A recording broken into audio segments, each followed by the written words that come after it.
सतगुरु ये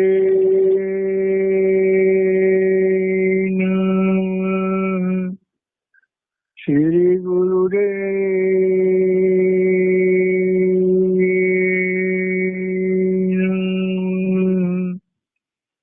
श्रावण कृपाल रूहानी मिशन के मौजूदा सदगुरु संत राजेंद्र सिंह जी की माँ की कृपा से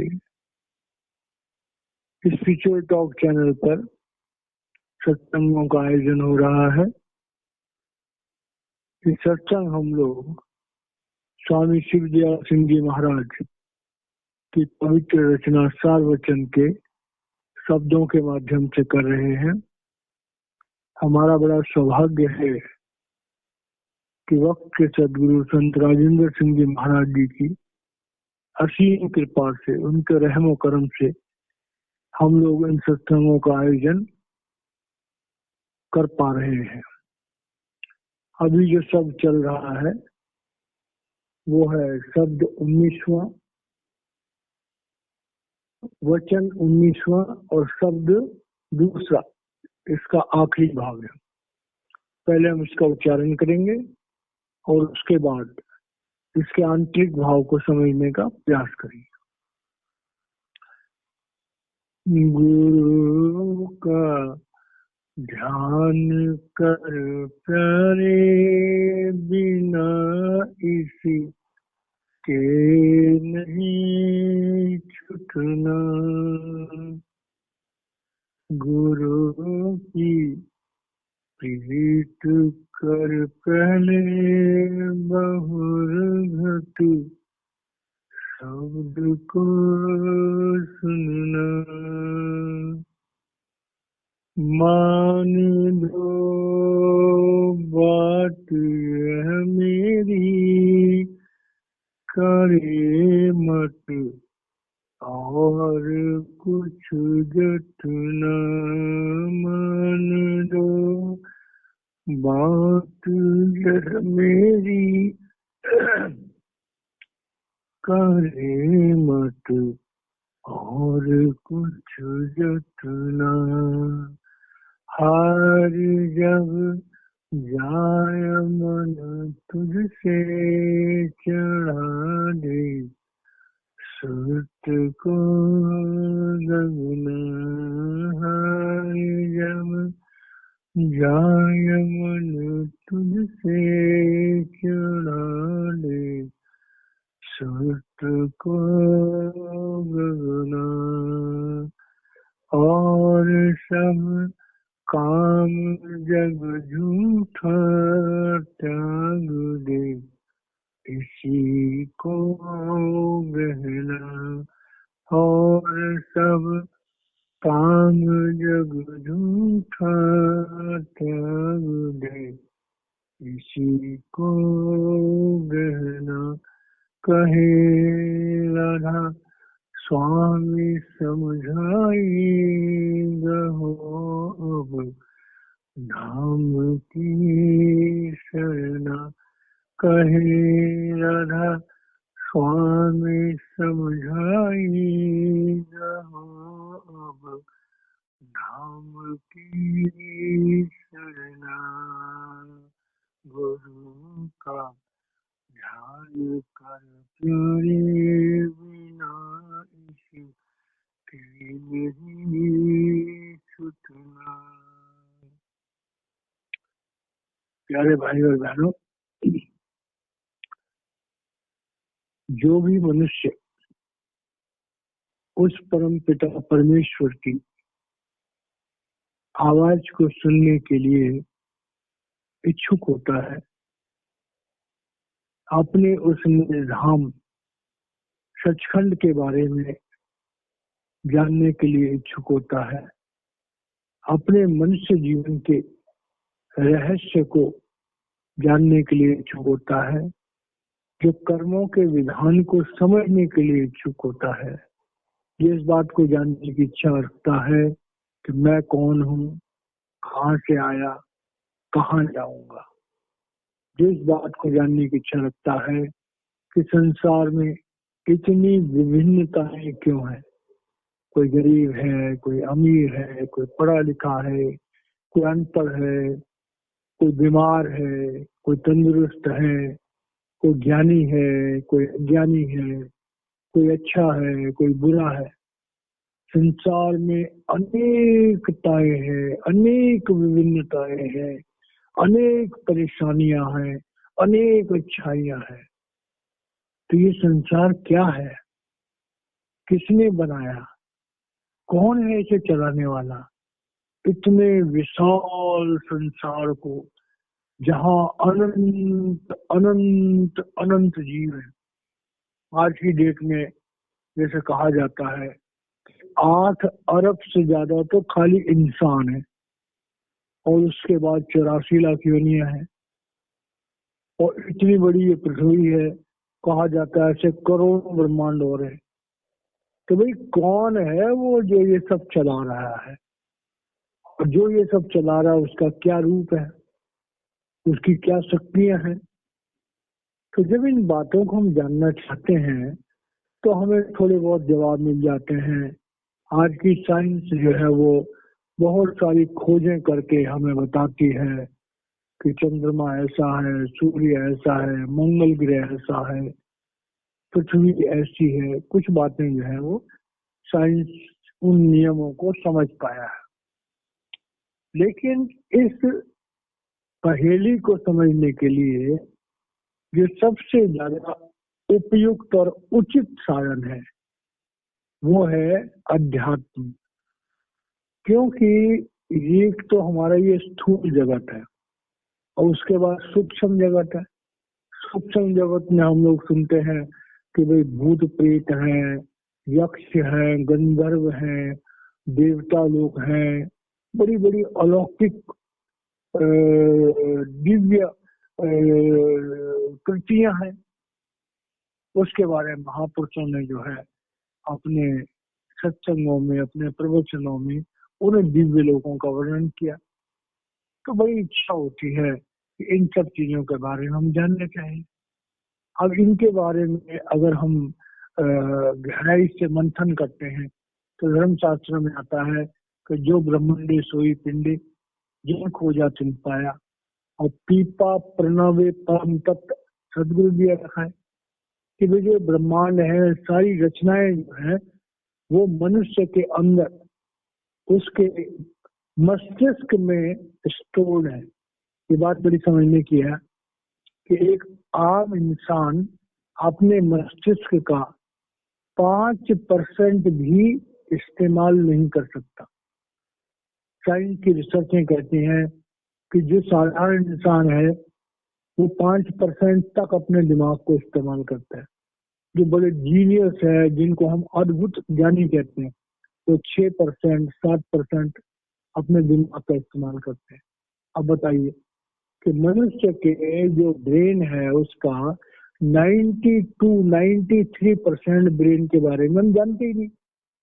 और उस 92-93% ब्रेन में जब से हमारी आत्मा परमात्मा से अलग हुई तब से लेके अभी तक सारा रिकॉर्ड उसके अंदर है। जैसे प्रवचनों में आता है कि 3 मस्तिष्क होते हैं। एक है चेतन मस्तिष्क जो हमारे पैदा होने के बाद की रिकॉर्डिंग करता है। एक है अवचेतन मस्तिष्क जिसमें हमारे कई जन्मों के पिछले संस्कार हैं जो जिनको हम कांटेक्ट कर सकते हैं। और तीसरा अचेत मस्तिष्क जिसको कांटेक्ट करना किसी बिरले महात्मा के बस की बात है। तो उस अचेत मस्तिष्क में जब से हमारी आत्मा परमात्मा से अलग हुई है उसकी सारी रिकॉर्डिंग है। अब इस तरह से रूहानियत के रास्ते पर हम चलते हैं तो हमारी जो शुरुआत होती है वो नॉर्मल जिज्ञासा से होती है। और नॉर्मल जिज्ञासा क्या है कि इस संसार के बारे में जानने के लिए, अपने जीवन के बारे में जानने के लिए, प्रारब्ध कर्मों के बारे में जानने के लिए, क्रियामान कर्मों के बारे में जानने के लिए जरूरी है। अगर ये बात हमारी समझ में नहीं आएगी तो हम संसार में उचित व्यवहार नहीं कर पाएंगे।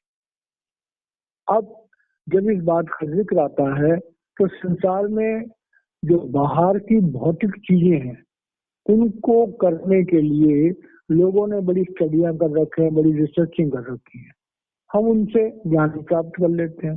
चाहे एकेडमिक ज्ञान हो, चाहे साइंटिफिक ज्ञान हो, चाहे टेक्निकल नॉलेज हो, हमें बहुत सारे गुरु मिल जाते हैं। लेकिन जब अध्यात्म की बात आती है तो वहां पर हम देखते हैं कि वहां पर दो डिपार्टमेंट है। एक अपरा विद्या का है जिसमें कर्म कांड है, जिसमें मंत्र तंत्र है, जो हम शरीर इंद्रियों से और मन के द्वारा करते हैं। और दूसरा जो पार्ट है परा विद्या का, जिसे हम अपनी आत्मशक्ति के साथ करते हैं। तो अपरा विद्या के साधनों में हजारों ग्रंथ हैं, हजारों सिखाने वाले हैं, हमारे धर्मगुरु हैं। लेकिन परा विद्या के लिए जब हम उसमें जाने की कोशिश करते हैं, आत्म तत्व को जानने के लिए, तब हम देखते हैं कि जितने लोग हमें मिलते हैं अक्सर वो सुनी सुनाई और पढ़ी पढ़े वो शास्त्रों के टीकाकार पंडित हैं। वो बताते हैं फलाने शास्त्र में ये लिखा हुआ है, फलाने महापुरुष ने ये कहा। लेकिन जब उनसे कहा जाए कि आप क्या कहते हो, तो कहते हैं भैया हमें कोई आत्मज्ञान नहीं है। तो बड़ी मुश्किल से, लाखन में तो है नहीं, कोटिन में कोई, करोड़ों में कोई एक हमें इंसान मिलता है कि जो प्रभु का ज्ञान रखता है, जो कहता है हाँ भाई मैंने प्रभु को देखा है, मैंने आत्मा को देखा है, मैं तुम्हें आत्मा से मिला सकूं। उसमें भी दो कैटेगरी है। एक तो ये कहने वाले कि हाँ मैंने प्रभु को देखा, मैं सचखंड गया हूँ, मैं आत्मा को जानता हूँ, लेकिन मैं तुम्हें नहीं बता सकता। और दूसरे वो होते हैं जो कहते हैं मैंने प्रभु को देखा, मैं आपको भी प्रभु को दिखा सकता हूँ। तो ऐसी जो महान शक्तियां होती हैं, महान आत्माएं होती हैं, उन्हें हम कहते हैं समर्थ सतगुरु।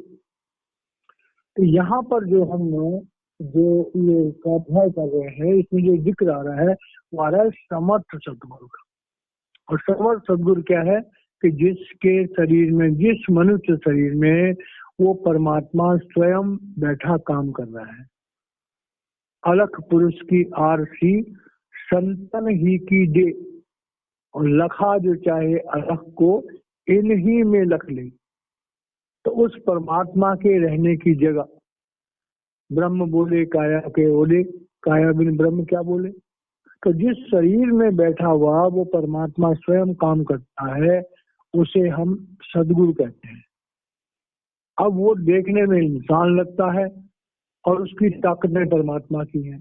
तो ऐसे सदगुरु के पास जब हम जाते हैं या हमारा मिलाप होता है या हमारे भाग जागते हैं कि ऐसे समर्थ महापुरुष के नजदीक जाने का हमें मौका मिलता है, तो स्वामी जी महाराज कह रहे हैं ऐसे महापुरुष के साथ प्रेम करना चाहिए, प्रेम करना चाहिए। गीता में भगवान कृष्ण ने भी कहा तद्विद्य प्रणिपातेन परिप्रश्नेन सेवया उपदेक्षन्ति ते ज्ञानम ज्ञान तत्वदर्शी भी। कि वो तत्व को जानने वाले होते हैं, प्रभु को जानने वाले होते हैं, उन पे जाकर के नम्रता से उनको प्रणाम करो, उनके प्रति श्रद्धा रखो। और जब उनके प्रति श्रद्धा रखोगे तो वो जैसे का एक ओंकार सद्गुरु प्रसाद, तो वो तुम्हें उस एक ओंकार से जोड़ देंगे और प्रसाद के रूप में तुम्हें आत्मज्ञान दे देंगे। आत्मज्ञान जो है वो हमारे प्रयासों का फल नहीं है, हमारी मेहनत का फल नहीं है। आत्मज्ञान जो है वो एक समर्थ सदगुरु की दया का फल है। तो स्वामी जी महाराज कह रहे हैं कि हमारी जिंदगी में एक गुरु होना चाहिए, उससे हम प्रेम करें, दीक्षा लें और उसके दिए हुए उस मंत्र को जाप करके उस शब्द के साथ जुड़े जिसका नाम अनाहत शब्द है। अब ये जो शब्द है, इसकी जो सबसे बड़ी खासियत है कि जो हम जीव हैं इस मनुष्य शरीर में, तो हमारा कॉम्बिनेशन क्या है, पुरुष और प्रकृति का, आत्मा और माया। और माया में क्या, 5 भूत, पृथ्वी तत्व, जल तत्व, अग्नि तत्व, वायु तत्व, आकाश तत्व, और 3 गुण, रजोगुण, तमोगुण, सतोगुण, और 25 प्रकृतियां। तो इन माया की पकड़ 5 भूत, 3 गुण और 25 प्रकृतियों से हमारी आत्मा को छुड़ा करके अलग करने की ताकत सिर्फ गुरु में। गुरु के नाम में है, गुरु की तवज्जो में है। तो स्वामी जी महाराज कह रहे हैं कि भाई जब तुम गुरु से जुड़ जाओ और दो बातें तुम्हारी समझ में आ जाए कि एक तो गुरु से प्रेम करना है और दूसरा शब्द से जुड़ना है, गुरु के शब्द रूप से जुड़ना है, तब क्या होगा, हार जब जाए मन तुमसे चढ़ावे चित्त को जगना। ये बहुत बड़ी गहराई। हमारा मन जो है वो इंद्रियों का गुलाम है, वासनाओं की आसक्ति में फंसा हुआ है। इसीलिए हमारा मन जो है हमारे शरीर में नाभि चक्र से नीचे अपान वायु में चला जाता है, और बिना अपान वायु में गए हुए किसी का गुजारा भी नहीं है। हमें शरीर को साफ करने के लिए मूल चक्र पे जाना पड़ता है, इंद्रिय चक्र पे जाना पड़ता है वासनाओं के लिए। भोजन वगैरह करते हैं तो नाभि चक्र पे हमारा अन्न पचता है। इसलिए कोई भी ऐसा इंसान नहीं है जो अपान वायु से बच सके। लेकिन अपान वायु से बचना तो पॉसिबल नहीं है, लेकिन अपान वायु में ही फंसे रहना वो बड़ा गलत काम है। और ज्यादातर लोग ऐसे ही करते हैं। हम खाना खाते हैं, अक्सर हम उतना नहीं खाते जितना हमें खाना चाहिए। हम अपनी जरूरत से ज्यादा खाते हैं, हम अपनी जरूरत से ज्यादा सोते हैं, हम अपनी जरूरत से ज्यादा भोग भोगते हैं। तो संसार की जो चीजें हैं जो हमें बरतने के लिए मिली थी, काम चलाने के लिए मिली थी, इस संसार की जो काम, क्रोध, लोभ, मोह, अहंकार जो है, या जो भी इस संसार के जो लोभ के तत्व हैं, काम के तत्व हैं, ये हमें काम चलाने के लिए मिले थे, लेकिन हम इनको भोग में फंस गए। अब इनके भोग में फंसने से क्या हुआ, हमारा मन जो है वो पलीत हो गया, गंदा हो गया। अब उस मन पर से उस वासनाओं की गंदगी को निकालने के लिए हमारे पास एक ही रास्ता है, और वो है नाम सिमरन का, नाम जपने का। तो स्वामी जी महाराज कह रहे हैं कि जब नाम जपने से हमारा मन थोड़ा शुद्ध हो जाए, तो शुद्ध होने का मतलब क्या होगा कि जब वो शुद्ध होगा तो अपनी जानकारी करेगा। और मन ब्रह्म का अंश है। पिंड देश में मन भी बहुत दुखी है, मन भी बहुत कमजोर है। तो मन जो है जब प्रणव की ध्वनि के साथ, शब्द और प्रकाश के साथ जुड़ता है, तो मन भी इस पिंड के देश को छोड़ने के लिए इंटरेस्टेड होता है। बड़ी समझने वाली बात है कि वासनाओं से हम अपने आप को जबरदस्ती छुड़ाएंगे तो मन बार बार वासनाओं में दोबारा जाएगा। लेकिन अगर हम प्रणव की ध्वनि के द्वारा मन को शुद्ध करेंगे तो मन वासनाओं की तरफ अट्रैक्ट नहीं होगा। ये बात बड़ी गहराई से सुनने वाली है कि इंद्रियों को जबरदस्ती रोकना, मन को जबरदस्ती रोकना वो टेम्परेरी है, लेकिन मन को समझाना, इंद्रियों को वासनाओं से छुड़ाना, वो असली रास्ता है। और वो होता है समझदारी के साथ। वो होता है जब हम ज्यादा से ज्यादा सिमरन करते हैं, ज्यादा से ज्यादा अंदर में शब्द सुनते हैं। सूरज कब योग की प्रैक्टिस जितनी ज्यादा हम करेंगे उतना ज्यादा हमारा मन साफ होगा। और मन जैसे जैसे साफ होता है, आत्मा तो पवित्र है ही है। तो जैसे कबीर साहब ने कहा, कबीरा मन निर्मल गया जैसे गंगा नी, और पाछे पाछे हरि फिरे कहत कबीर कबीर। तो आत्मा तो शुद्ध है ही, आत्मा तो स्वयं परमात्मा का रूप है।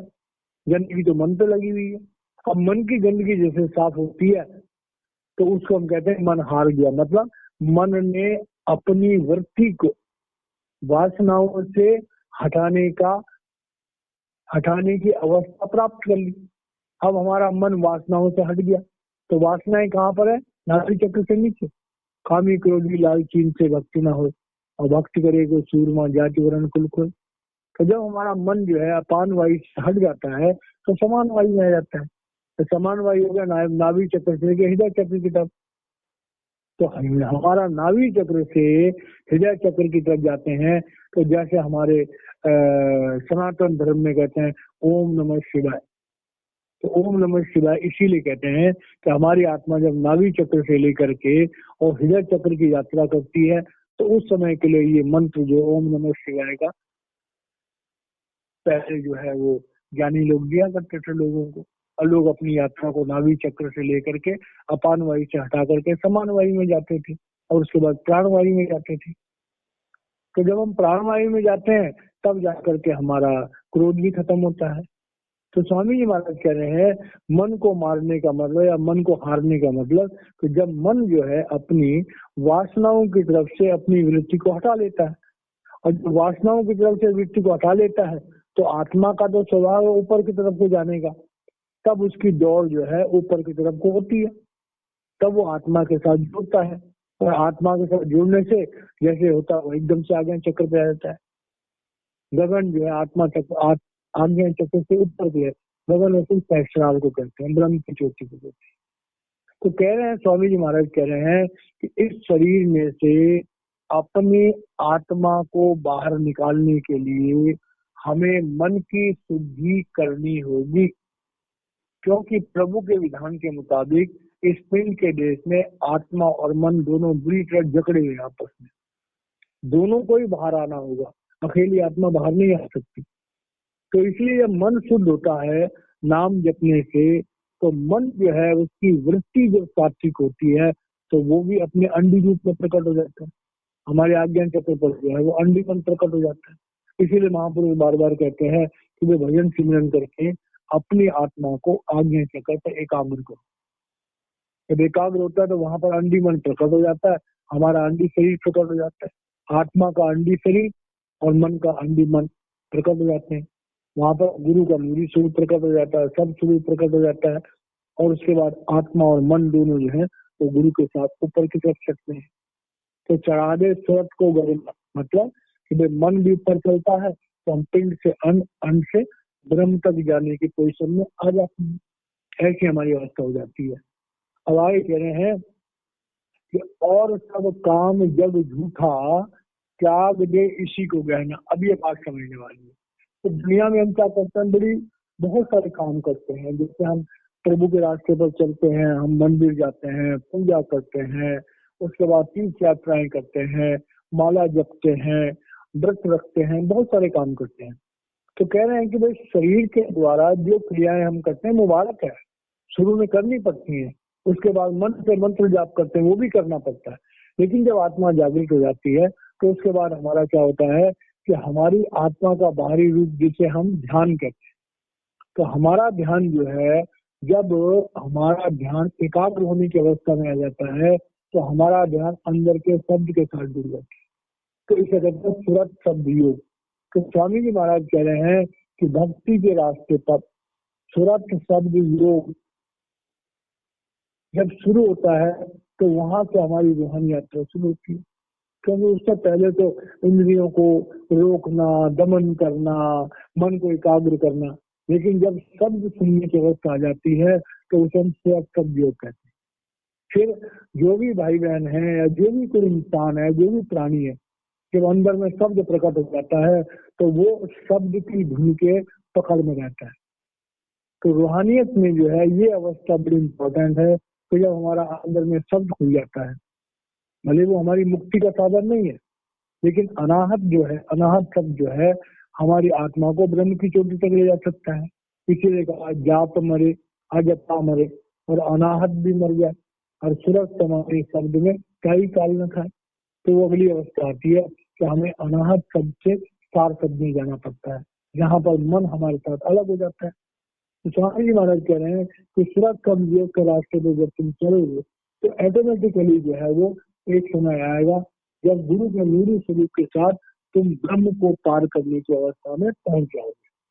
तो कह रहे हैं वही रास्ता जो है वो सबसे उचित है, और वही रास्ता जो है असली परमात्मा का। इसीलिए कहा कि गुरु ब्रह्मा गुरु विष्णु गुरु देवो महेश्वर, गुरु साक्षात परब्रह्म। साक्षात परब्रह्म मतलब जो गुरु हमें ब्रह्म से परे ले जाके त्रिगुणातीत कर दे, वही असली गुरु है, और वही प्रब्रह्म का रूप है, वही साक्षात सत्पुरुष अकाल पुरुष का रूप है। तो इस तरह से जो है ऐसे गुरु के मिलने पर हमारा जीवन सार्थक होता है। आगे करें राधा स्वामी, कहे राधा स्वामी समझाई, गहो और नाम की शरणा। अब स्वामी जी महाराज कह रहे हैं कि जब वो परमात्मा पृथ्वी पर मनुष्य का चेहरा धारण करके आता है तो उसके लिए कुछ भी मुश्किल नहीं होता। वो तो उस सूरत शब्द को, उस राधा स्वामी शब्द को, राधा आदि सूरत का नाम, स्वामी आदि सभी नाम, सूरत शब्द राधा स्वामी दोनों नाम एक कर जाए। वो परमात्मा जब एक से अनेक हुआ था, तो जिस ताकत से वो एक से अनेक हुआ था, उसी ताकत को लेकर के गुरु दुनिया में आता है, और जब गुरु दुनिया में आता है तो उस ताकत को बांटता है, और वो ताकत क्या है? आत्मा की ताकत है। इसीलिए हम इंसान, जो आम इंसान है, हमारी आत्माएं बड़ी कमजोर हो गई है। उन्हें इस दुनिया में कोई खाने पीने को मिलता नहीं है, क्योंकि देखिए दुनिया में जितने धर्म है, धर्म के बाहरी जो पहलू हैं, पूजा पाठ और यंत्र मंत्र तंत्र जितने भी सब कुछ है, उससे हमारे मन और शरीर को ताकत मिलती है। लेकिन हमारी आत्मा को ताकत मिलती है जब अंदर के शब्द के साथ सुनते हैं, अंदर के नूर के साथ जुड़ते हैं। तो दुनिया में लाखन में तो है नहीं, कोटिन में कोई, करोड़ों में कोई एक गुरु होगा जो अंदर के शब्द और प्रकाश की जानकारी रखता होगा। और चलो जानकारी रखता भी होगा, लेकिन जो दूसरों को दे सकता होगा। जानकारी रखने वाले फिर भी मिल जाएंगे, 10-5 मिल जाएंगे, लेकिन दूसरों को जानकारी देने वाला तो पूरे ब्रह्मांड में कोई इक्का दुक्का होगा। कोई कृपाल सिंह महाराज जी कहा करते थे कि त्रेता युग में बड़ी मुश्किल से राजा जनों को अष्टावक्र जी मिले, तो आज कल युग में कोई 10-20 थोड़े हो जाएंगे। पूरे ब्रह्मांड में मुश्किल से कोई इक्का दुक्का कोई गुरु होता है जो परमात्मा का स्वरूप होता है, जो दूसरों को परमात्मा से जोड़ सकता है। तो इस तरह से स्वामी जी महाराज कह रहे हैं कि उस परमात्मा की, उस राधा स्वामी शक्ति से, उस तुरंत सब योग की शक्ति से, उस अकाल पुरुष की दिव्य शक्ति से परिपूर्ण जो मनुष्य शरीर पृथ्वी पर चलता फिरता नजर आता है, उसे हम सदगुरु कहते हैं। तो इस तरह से सदगुरु की महिमा जो है, संसार के समस्त धर्मशास्त्रों में एक समर्थ सदगुरु की महिमा का जिक्र बार बार आता है, और वही एक पोल है जिसके द्वारा हमारा मनुष्य जीवन जो है वो सार्थक हो सकता है उसके साथ जुड़ने से। तो आज भी जो है पृथ्वी पर ऐसे समर्थ सदगुरु मौजूद हैं। हमारी जानकारी के मुताबिक सावन कृपा रूहानी मिशन के मौजूदा सदगुरु संत राजेंद्र सिंह जी महाराज ऐसे ही महापुरुष हैं। तो किसी भी इंसान को, चाहे किसी जाति, किसी धर्म, किसी देश का हो, उसे परमात्मा की उस दिव्य शक्ति के साथ जोड़ सकते हैं, सुरक्षा योग के साथ जोड़ सकते हैं, परमात्मा के दर्शन करवा सकते हैं, यदि कोई भाई बहन उस चीज को जानना चाहे। तो जो भाई बहन इस विद्या को जानना चाहते हैं वो सावन कृपाल रूहानी मिशन के मौजूदा सदगुरु संत राजेंद्र सिंह महाराज जी से संपर्क कर सकते हैं और बिना टके पैसे के इस अमर विद्या का ज्ञान प्राप्त कर सकते हैं। तो इस तरह से जो हमारा ये शब्द यहाँ पर कंप्लीट होता है, और मैं वाणी को विराम देता हूँ। बाकी वो कल होगा। जय महाराज जी।